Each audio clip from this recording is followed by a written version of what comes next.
So apparently there's a new variant of the coronavirus spreading rapidly throughout the UK, as well as having been discovered in other countries as well. Though I know I should be wary, still I venture someplace scary. Ghostly haunting, I turn loose. Beetlejuice! Beetlejuice! Beetlejuice!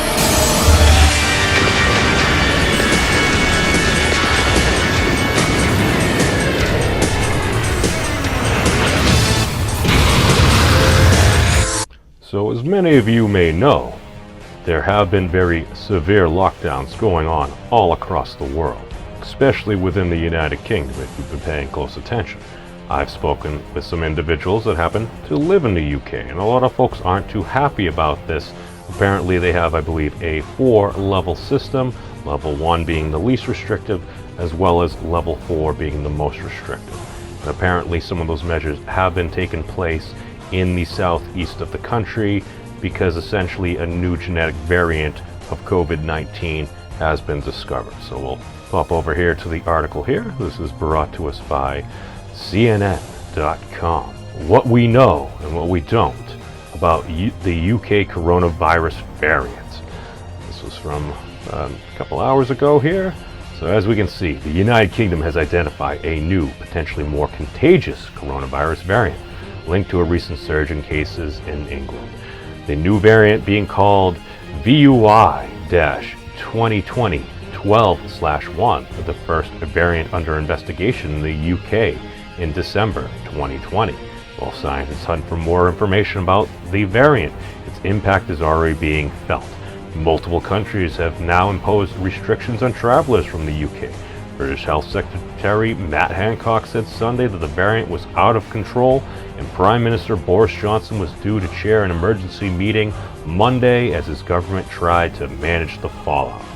Here's what you need to know. I may delve into it, but just to go over it real quickly, essentially what they found is this variant does seem to have the same level of lethality. However, it doesn't seem to be more lethal than the current COVID-19 that basically we even have our most recent vaccines developed based upon. What they also said was that essentially this could be more contagious as well. I believe the next article we go into, I believe it's up to about a 0.4 greater R factor as well. Again, they don't necessarily know this, but it appears there have been about 23 mutations specifically around the spike protein, which is basically what helps it attach to cells, and one of the reasons why this particular virus has been so contagious as well. They don't believe it will have any significant impact to the current vaccines we have rolling out across the globe. However, this, we don't know. We don't know. Now, if you have a vaccine that has a 95%, according to many of the clinical trials, success rate, if it goes down by a couple percent, if you have the vast majority of people vaccinated, not necessarily going to make a very huge difference. I mean, it is a difference because it is slightly different, and this has been one of the concerns from the beginning. Because if the virus continues to go across the globe unabated, all of a sudden you could start having variants that could get extraordinarily nasty. They could go up in lethality. Viruses tend to, at least again, I am not a biologist or a virologist or anything, select to maximize their contagion factor, and they often don't necessarily want their host to expire. Why? Because it just wants to produce more and more virus and continue to spread and spread and spread. We have seen similar circumstances with this, such as the Ebola outbreaks we've seen in different parts of Africa over the past number of years. Very often, we unfortunately have seen upwards of a 50% mortality rate with that. It's horrific, but with Ebola in and of itself, the symptoms are very clear and is not as contagious. Basically, you need to come into a direct droplet contact. Basically, it was not particularly spread via aerosols to my knowledge. Now, this has a much lower mortality rate, but the concern ultimately that I think most folks have is what happens if we spend all these billions of dollars and we get more or less the vast majority of the world vaccinated, and then we have to do it all over again. That is a major concern. I will touch upon my opinions on the vaccine in an updated video. I want to see how some more things play out and read into some of the science. But let's pop back to the article so I don't quite bury the lead, as they say here. So, what is a variant and why are officials concerned about this one? A variant occurs when the genetic structure of a virus changes. According to the U.S. Centers for Disease Control and Prevention, all viruses mutate over time and new variants are common, including for the novel coronavirus.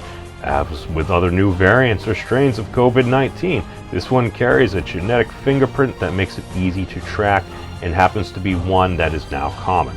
The alone does not necessarily mean the mutation has made it spread more easily, nor does it not necessarily mean the variation is more dangerous. However, the UK government's new and emerging respiratory virus threats advisory group said it had moderate confidence that this new variant demonstrates a substantial increase in transmissibility compared to other variants.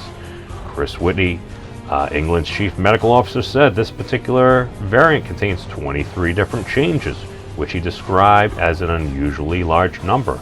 Woody said the variant was responsible for 60% of the new infections in London, which have nearly doubled in the last week alone.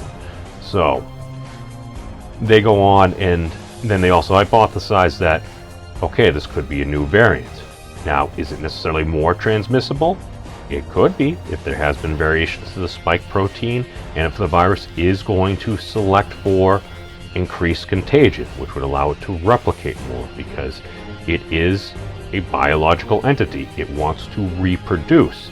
Now, at the same time, if it's selected for things like that, as well as maybe got a little less deadly, maybe we didn't necessarily see those cytokine spikes, which do seem, and again, I am not a doctor, biologist, or virologist, but that does seem to what leads to additional inflammation in the lungs that, one, could cause more coughing, which will cause more aerosol particles getting out there into the air, and two, if your lungs are inflamed and you're coughing non-stop and they're inflamed, there's a good chance that might also explain why we're seeing significant lung scarring in some individuals as well.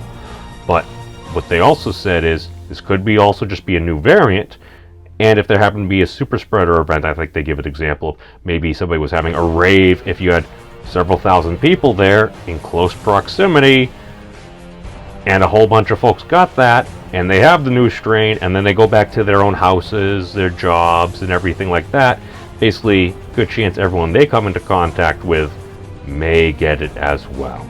But essentially the original COVID-19, it was the vast majority, and then over, I believe it was the beginning of September, they started to notice this variant, or at least as far as they were able to trace back, starting to pop up, and now it is making up the vast majority of cases, which is one of the reasons why essentially the mimetic of the UK cancels Christmas is going around as well, because what they're essentially trying to do is to minimize the number of new cases, because you'll have new cases, and then a certain percentage of those new cases may actually need to seek hospital-based care.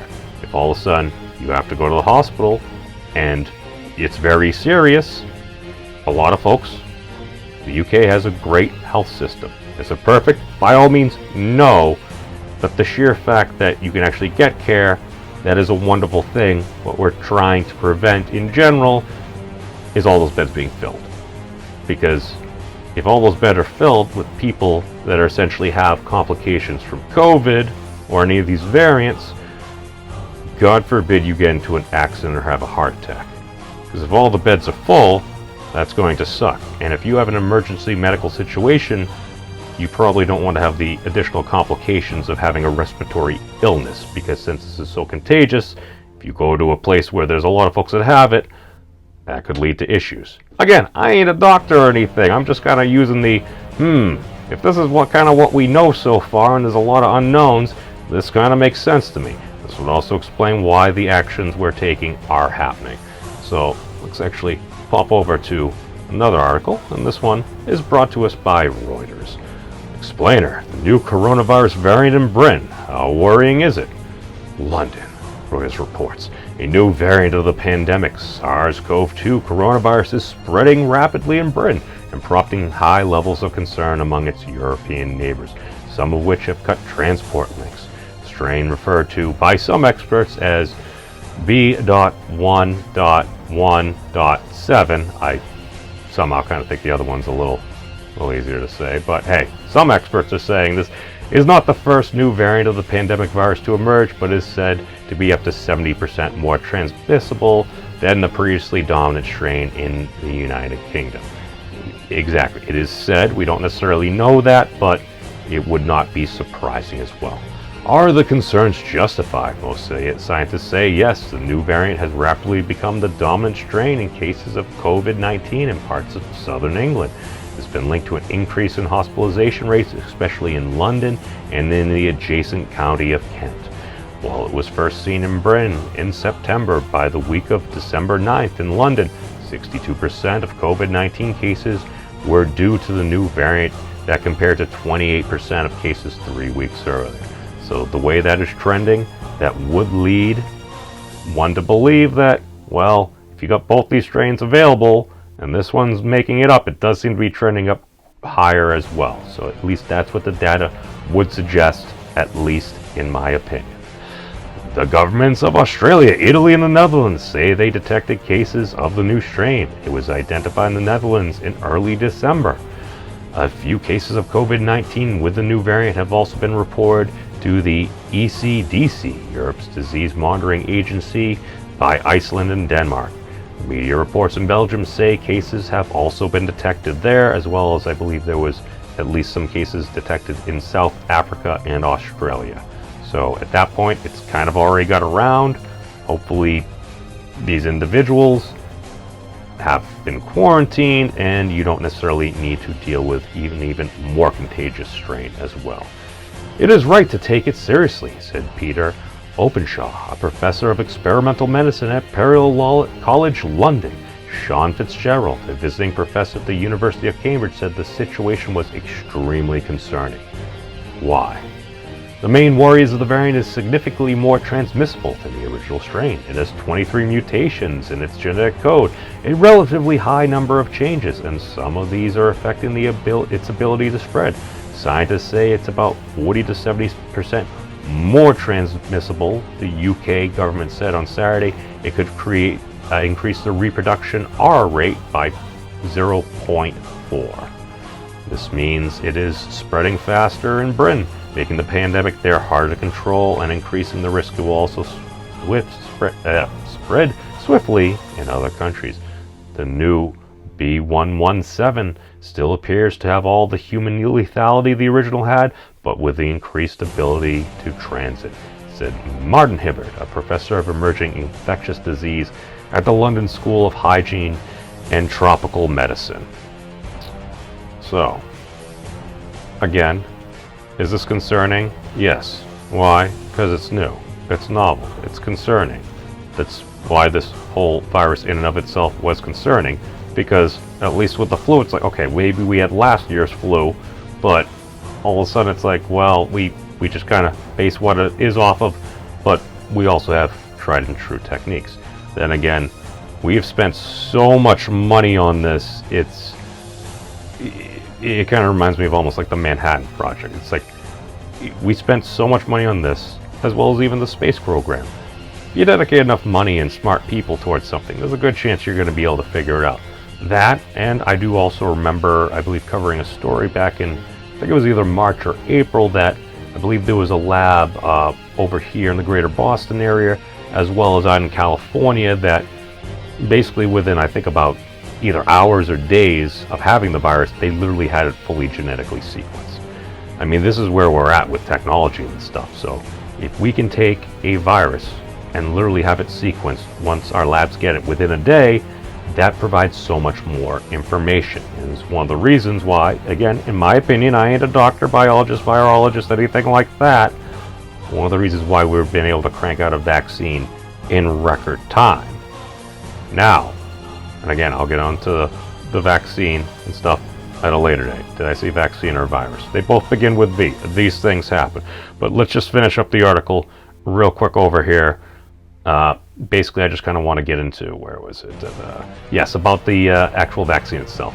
Will COVID-19 vaccines protect against this variant? Scientists say there's no evidence that vaccines currently being deployed in the UK, made by Pfizer and BioNTech, or other COVID-19 shots in development, will not protect against this variant.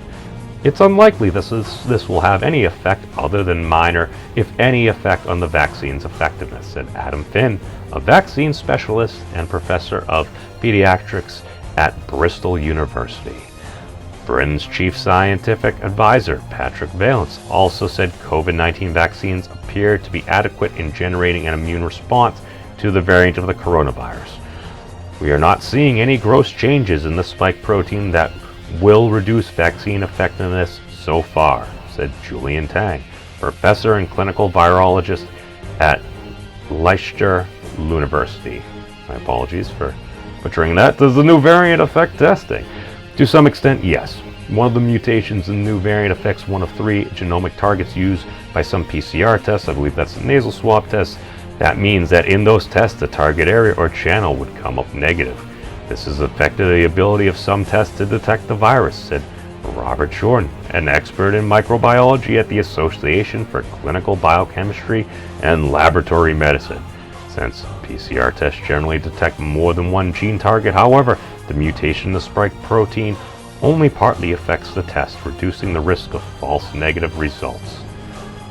Are there others? There have been some. I had casually referred to the one that apparently was transmitted to humans to minks, which essentially led to a mink genocide in Denmark. Yeah, I referred to it as minkitis. It basically led to the culling of 10 million, or probably almost 20 million creatures that were buried and then started to, due to the gastral breakdown and stuff, started to literally rise from the ground. Yeah, there weren't quite zombie minks, but that was not a good sight. Not a good sight. So, yeah, this is a thing. Sorry to rain on everybody's Monday. I'll try to come back with a little bit more humorous news in a short bit. So, peace out, everybody. Thank you all for watching, and long live the elbow bump. Have you guys checked out the Memes of Destruction's channel? He's an interesting dude. I like him.